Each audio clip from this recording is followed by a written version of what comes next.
Welcome.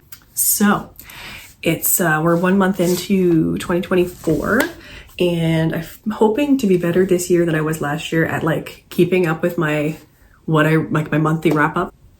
So yeah, I'm gonna try to do some wrap ups seeing as we're already a month in.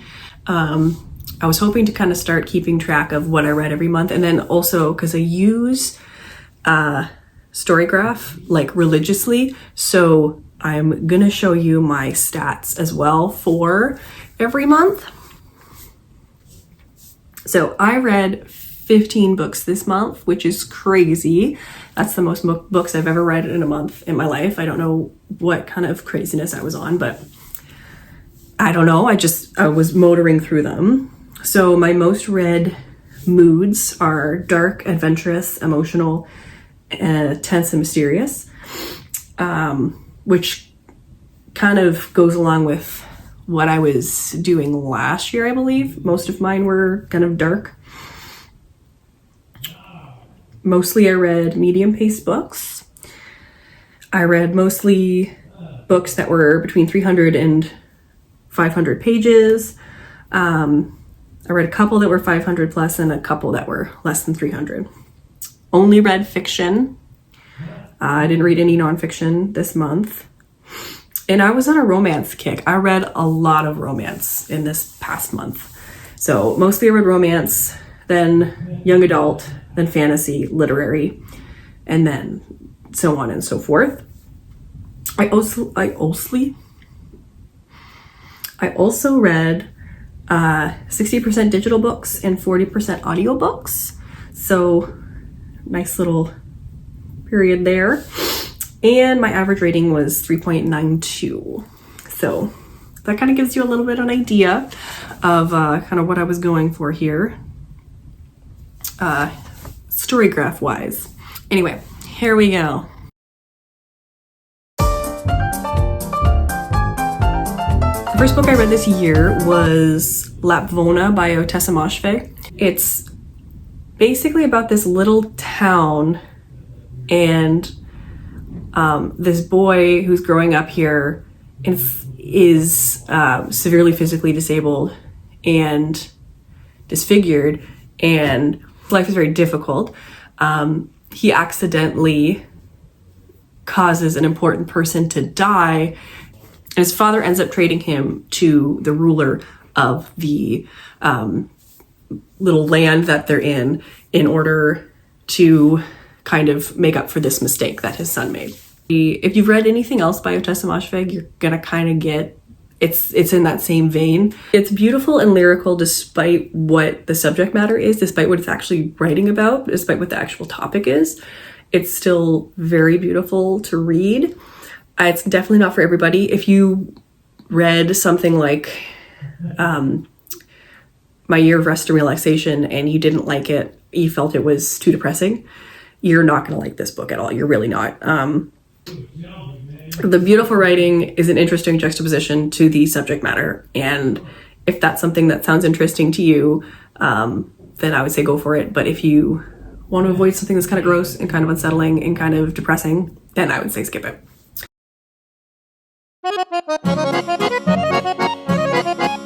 The next book that I read was The Raven Boys by Maggie Stiefvater.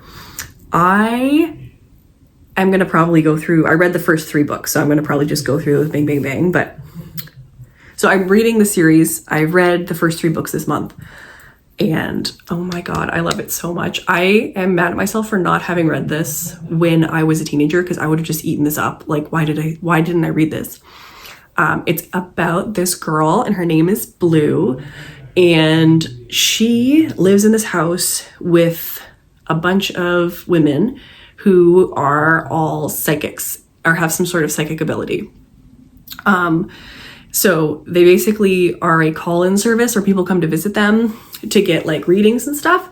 But Blue is the only one who lives here who isn't really a psychic. She basically is like a power bank for all the rest of the psychics. So they all get more powerful if she's around. Like she kind of boosts whatever the magical aura is around everybody. She kind of is that that thing that magnifies it.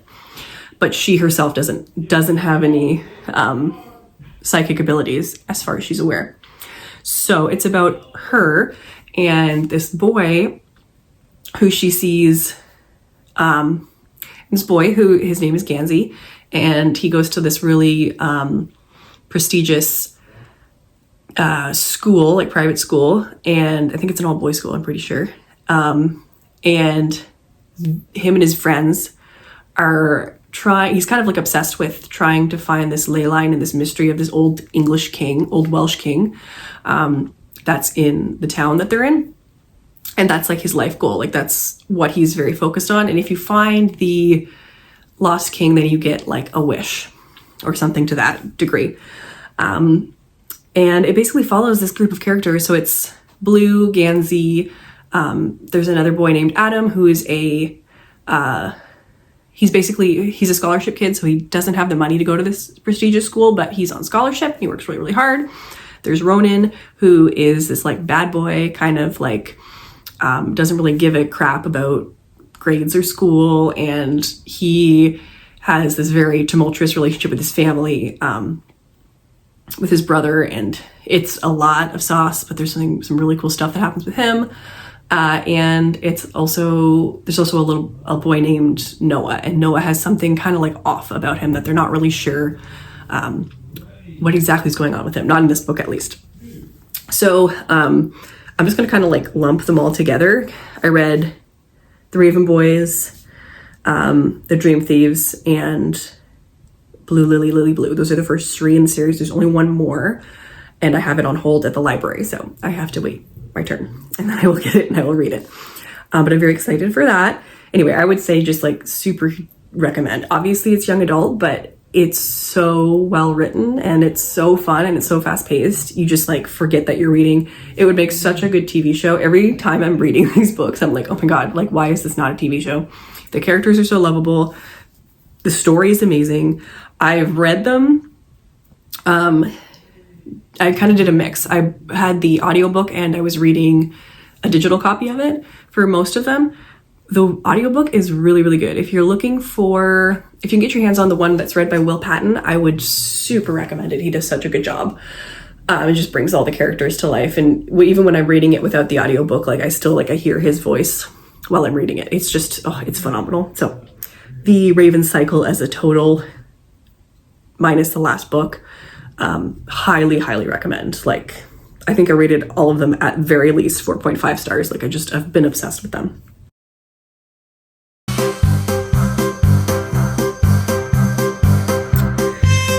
Another book I read this month was Night Bitch by Rachel Yoder.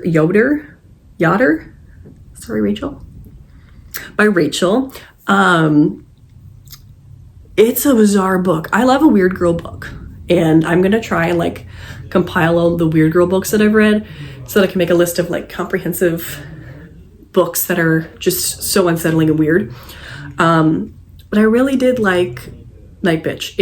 It was a ride from start to finish. I was confused the whole time, but it ended up coming together really beautifully in like a performance art way, kind of similarly to if you've read Woman Eating, which is another amazing book. I preferred Woman Eating to this, but both kind of a book that is performance art. This one is about a mother who has basically had to put a pause in her career and stay home with her son. And she feels like she's turning into a dog, and she can't seem to shake this feeling that she's like growing hair to turning into a dog, and she's got a tail, and she's just got this weird attitude and eats raw meat, and like it's making the baby eat raw meat. Like she's freaking lost her marbles. But really interesting. The writing is really interesting. And I think it's a fascinating kind of take on what it's like and how isolating it can be when you have a child and you have to kind of put your career on pause, or when you do put your career on pause, or your relationship with your partner, and even your relationship to that child, what that's like, and how you kind of have that dissonance between who you think you are and now who you have to be, right? And she kind of builds this performance piece based around this experience she has as being a mom and as being this almost superhero-like creature, which is Night Bitch. So, super recommend.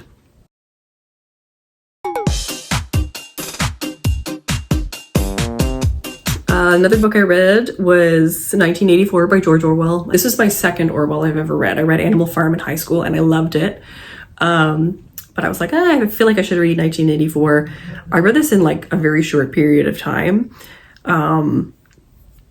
It was a really interesting book because you see how language from that book is used even today on any side of the political spectrum. Everybody's always pulling language from 1984 and is using it, I find, mostly incorrectly. So that was really interesting to see how it's kind of like the Orwellianisms, sure, are kind of taken and put into different arguments. I just think it's so interesting. Even like, especially in like the political climate of today, how people use Big Brother and how people use the whole concept of 1984 and book burning and media control and thought control and how they utilize that on either side of the spectrum. It's important to read because it's such a huge influence on how we talk about media and censorship, and how we talk about the news, how we talk about how information is distributed. It's so fascinating, and it all comes from this old book. It all comes from this book. You're going to read it and you're going to be like, oh, I didn't realize that was from here. I had no idea. But it all also follows this really compelling story of these two characters who are trying to escape Big Brother and just, can't seem to catch a break.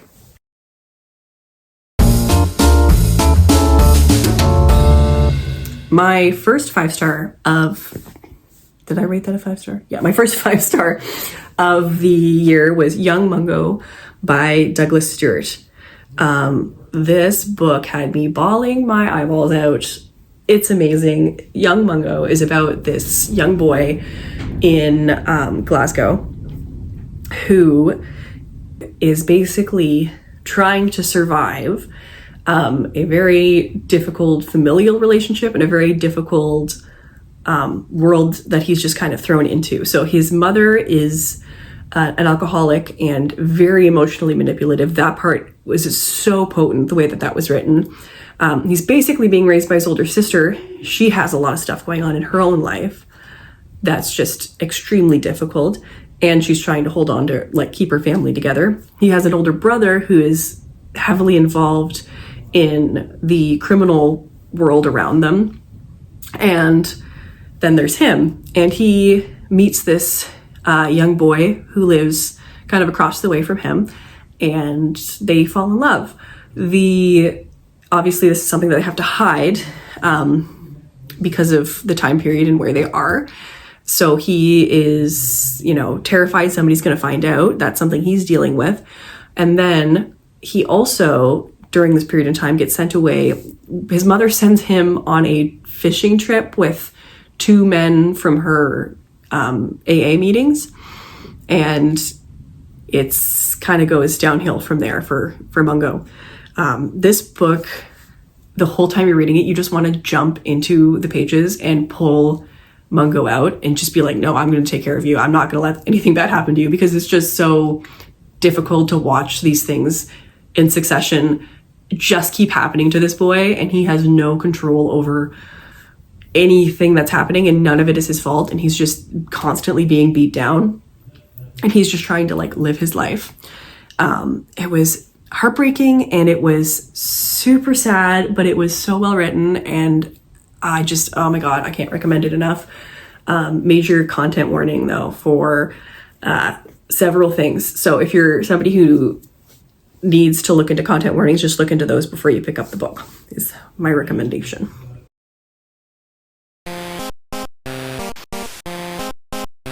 Another book that I read, so after the 5-star that was Young Mungo, I don't know what I was thinking, but I was like, I'm gonna read a TikTok book, but not like a good TikTok book. I'm gonna read it was free on my it's on my Everend subscription. So I was like, yeah, I'll just like pop this on. I read The Never King by Nikki St. Croix. This is Sexy Peter Pan, where this girl gets kidnapped by Sexy Peter Pan on her 18th birthday, freshly 18. This man is like hundreds of years old. And then taken to Neverland, where she proceeds to have a why choose romance with all the Lost Boys. Which in theory is not a bad idea for a book, I guess. Wasn't well executed is what I'll say. Some really fun parts of this book that I would just like to point out are the twincest moment, that was a knee slapper for sure. That was hilarious. When the guy punches her in the boob. Well, the fact that Peter Pan is like a vampire and lives in a crypt. What else happened in this book? Oh, they call her Winnie the Whore. That's a different one. I don't think I will be continuing on with this series, but I will say it was hilarious to read. And the audiobook narrator, there's like a couple of narrators in the audiobook that I listen to, but the one that does Peter Pan, oh my God, I was laughing the whole time I was listening to this. It was just so stupid and it was so funny, but like, I don't know what this person was trying to accomplish, but they didn't. Whatever it was not accomplished. Yeah, Peter Pan, Sexy Peter Pan fan fiction with twincest and boob punching and vampire Peter Pan. Who wouldn't want to watch that?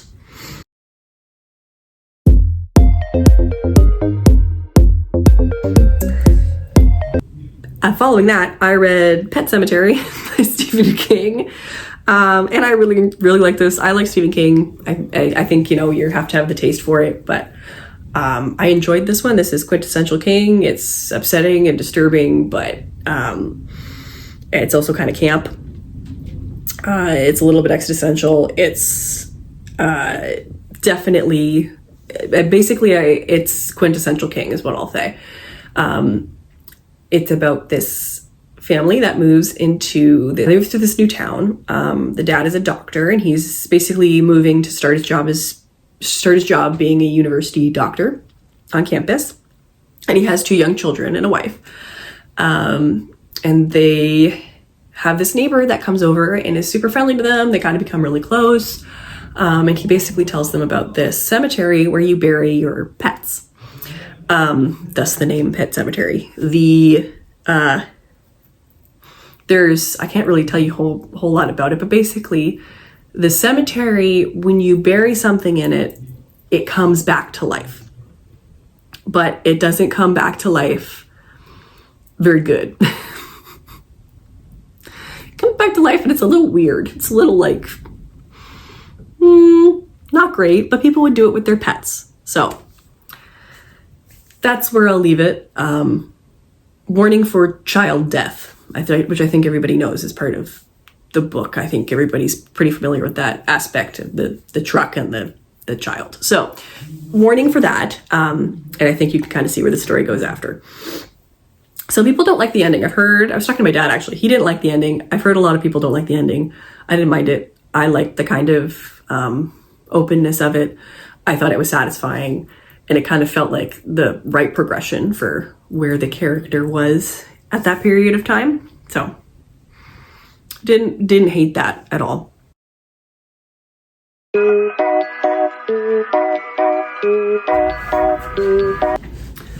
The lighting is better this way. So I started reading the Shatter Me series by Tahereh Mafi. And I hadn't, again, this is a series I didn't read when I was a teenager. It was really popular back in the day, but I just never got around to it.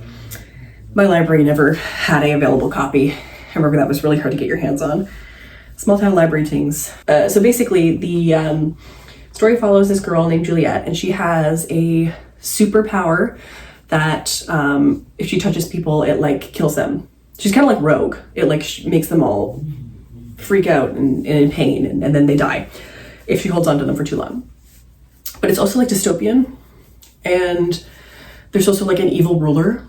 So that's what's going on. And she kind of gets, Jesus fucking Christ. Anyway, she kind of gets taken in by this group of super soldier, superhero people, and they train her. It's like Zoom, the movie Zoom, a little bit from what I can tell from the first couple books. I'm feeling very Zoom. When I picture the facility that they're in, I'm picturing the one from Zoom. Make of that what you will. That movie is excellent. I will not be taking notes on it. Anyway, the thoughts that I initially have, his name is Josh, the main guy, Josh. I don't like him. I don't like him one bit. Sorry. It's true. He sucks. I don't like him. Warner, I don't really know a whole lot about him, the first two. You get to know a little bit about him, you get to know a little bit more about him in the second book. So he's all right-ish in that one, from what I can see. At least he's more interesting. Josh is just annoying. I think his name is Josh. I'm gonna be really mad if his name's not actually Josh. Anyway, that's that.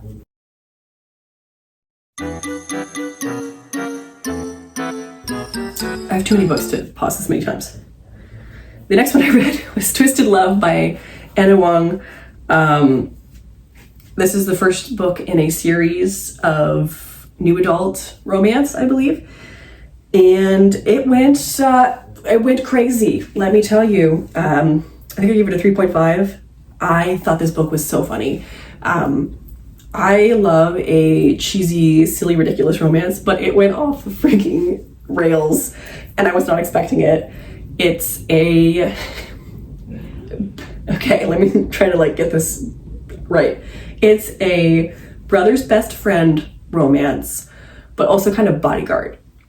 So basically, it's about this girl, and her name is Ava, and her older brother is a med student, and he's going to a undisclosed location in South America to do a medical residency. He's also her neighbor. So he's leaving his big giant house that he has, that you have when you're a med student. And he wants his best friend, Alex, to take care of the house, keep an eye on Ava because she cannot be trusted for whatever reason. I guess because her ex-boyfriend's kind of weird. So he's like, you have to watch Ava. I know you're not going to do anything weird. He proceeds to do a bunch of weird stuff, and it escalates very quickly. There's plot twist upon plot twist upon plot twist. There's so many things that happen in this book.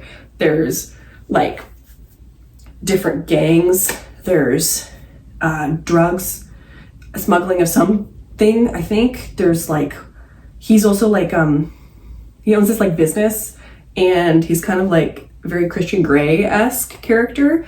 And there's like murder and kidnapping that happens, and then at the end, some stalking and some singing. Yeah, when he started singing, that really got me. Let me tell you, I was not expecting the singing to happen, and I listened to this as an audiobook, and I was sitting across from my partner, and he was playing a video game, and talking to his brother, like they were on headphones. He was playing a video game with his brother, and I was sitting across playing Candy Crush, listening to my book.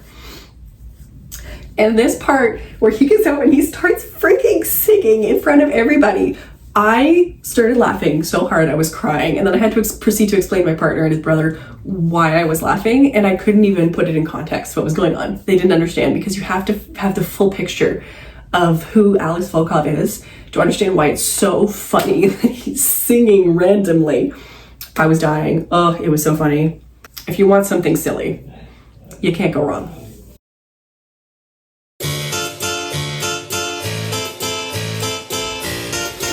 The only comic I read this month the only manga I guess I read this month was Yona of the Dawn, the first volume. I read that. I really liked it. I can't really say much because it's just the first volume. But I enjoyed the art style. I liked the premise that it set up. I liked the banter between Hawk and Yona. I thought that was really cute. I can see myself really enjoying this. I love a good bodyguard kind of story, and I think that this would go really well. So I gotta get the other volumes, but I continue reading Yona of the Dawn, and hopefully I'll have more information on that. But for right now, I just really liked it for what it was. I think it set everything up really well, so I'm excited to go on there.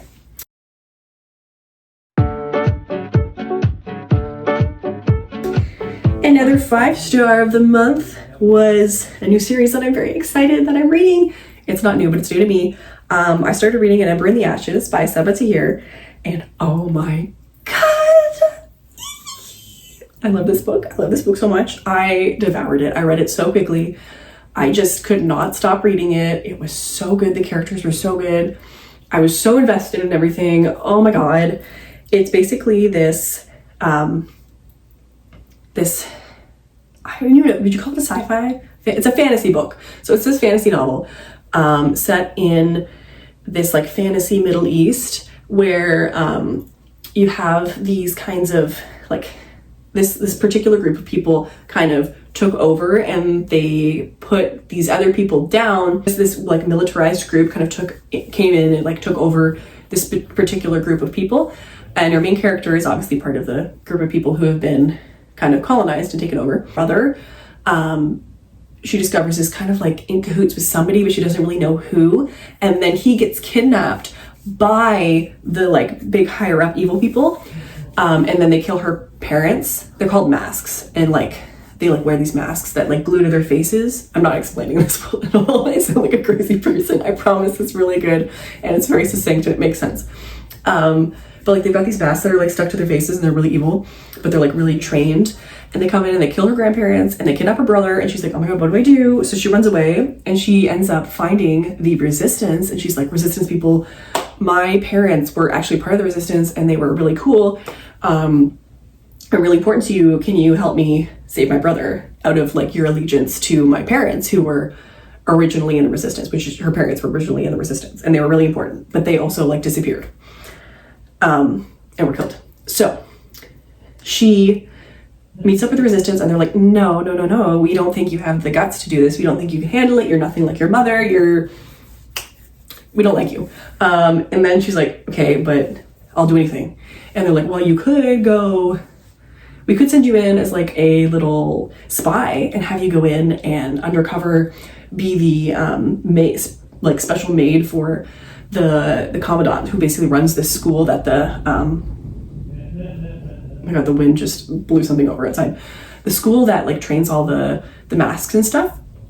And she's like, anything, I'll do anything. So she gets sent in, and the commandant's known for like killing all of her maids because she's so mean and evil. And she basically goes into the school and she meets up with some other people, and she has to basically keep going back and bringing information to the resistance that she learns from being in the school. On the flip side, it's dual perspective. So on the flip side, you have Elias, and Elias is the commandant's son, but he's a bastard son and she doesn't really like him. And he is a mask, but his mask won't connect to his face because his heart's not in it. He doesn't really feel too motivated to do it. And he's actually gonna run away from this like group, which is like not good, no bueno, like they're gonna kill him. So he's like, no, I'm gonna run away, I don't wanna do this. But then they're like, actually, we're starting this tournament thing called the Trials, and we're gonna figure out who the new like king is gonna be, and you have to be part of it. And he's like, I guess I can't run away. So it's basically following the Trials and her trying to get information, and then they kind of like meet up in the middle. And it's so amazing and wonderful, and it's so well written, and all the characters are great, and I'm just so excited for the next book. Again, on hold at the library. Shout out Biblioteca.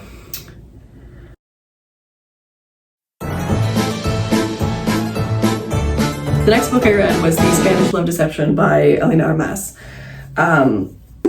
Okay, I heard some bad things about this book. I heard nothing but bad things about this book actually before I picked it up, and I was like, you know, I have this thing, if your name is also Elena, I'm gonna give you a chance. Elena Ferrante, the only reason I read anything by Elena Ferrante is because her name was Elena. And the only reason I read Elena Knows is because the name Elena was in it. That's how I feel. That's just how I feel about it. So I read The Spanish Love Deception because the author's name is Elena. And people were being real mean online, okay? Is the book good? No. Is it the worst thing ever? No, it's not that bad. It's like a little romance thing. Like, it's not that bad. It's like not the greatest thing in the world, but it's not awful. It's not a glowing review, but I thought it was kind of cute. I mean, it's a enemies to lovers romance where basically these coworkers are rivals in the workplace, and then this one girl, the girl, she has to go to Spain to her sister's wedding, where her ex is actually the best man, and she doesn't have a boyfriend, but she's been telling her family that she has a boyfriend. So she basically needs somebody to come with her to Spain to pretend to be her boyfriend. And that person ends up being her rival at work. So that's the premise. And it's silly. And yeah, the milking thing, that was weird. I'm gonna give you that. That was really weird. It came out of nowhere, and I'm not really sure why that was a choice that was put in there. But the rest of it was fine. I mean, yes, another qualm I would have would be, they did have like the giant man, tiny girl vibe. Like she was so petite, she is so small. She wears Polly Pocket clothes, and if she goes outside, the wind will sweep her away, and he's giant bear man, like enormous. He literally, the first thing he does when he gets to Spain is break a bed because he's just so enormous and huge. So yeah, that was a little ridiculous, but it's not the worst thing I've ever read. And you know what? I think that people were being a little bit over the top with how bad it was. It's not good, but it wasn't that bad. I mean, it's passable for what it is. I don't think it's like the most horrible thing in the world by any stretch of the imagination. So those were all the books I read in January. I am hoping, like I said, to kind of upkeep this a little bit better, and try and do one at least once a month with what I've read. If there's any of these books that you think would be fun to hear like a more in-depth review of, let me know. Or if there's anything you'd recommend me to read, whether for a gaff, for a goof, or something you think is really, really good, let me know. I love a good book recommendation. I am preparing to go to surgery, so I'm going to be out for a couple of days. So I'm hoping to be able to edit and kind of get myself sorted, and then hopefully knock out a couple more books during that time period as well. And yeah, that's kind of where I'm at. So thanks for the listen, and happy reading.